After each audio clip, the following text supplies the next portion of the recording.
పవిత్రమైన శృంగారానికి మన పురాణాలు కూడా పెద్దపీట వేశాయి. అసలు శోభనం రాత్రి పెళ్లి కూతురు పాల గ్లాస్ తో పడక గదిలోకి ఎందుకు వెళుతుంది? శోభనానికి పాల గ్లాసుకి లింక్ ఏమిటి అని చాలా మంది సరదాకో తెలియకో అడుగుతున్న ప్రశ్న. ఆ ప్రశ్నకు సమాధానం ఇప్పుడు చెప్పుకుందాం. 1. పాలు తాగిన వారి శరీరం స్టిమ్యులేట్ అవుతుంది. అంటే వధూవరులకు పాలు సత్వర శక్తిని ఇస్తాయి. దీని కారణంగా వారి మొదటి రాత్రి శృంగారం సజావుగా ఆనందంగా సాగుతుందని సైన్స్ చెప్తుంది. 2.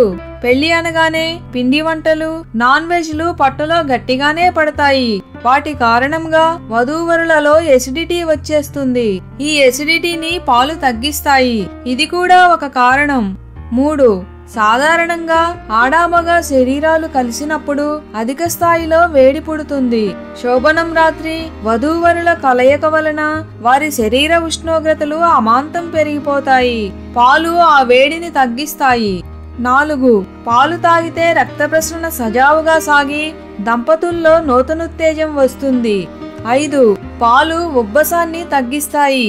మరో విషయం ఏమిటంటే మన పూర్వీకుల ప్రధాన వృత్తి పశువుల పెంపకం కాబట్టి పాలు వాళ్లకు చాలా అందుబాటులో ఉండే ఆహారం. ఈ పాలనే కొత్తగా లైంగిక జీవితాన్ని ప్రారంభిస్తున్న వారికి కానుకగా ఇస్తారు.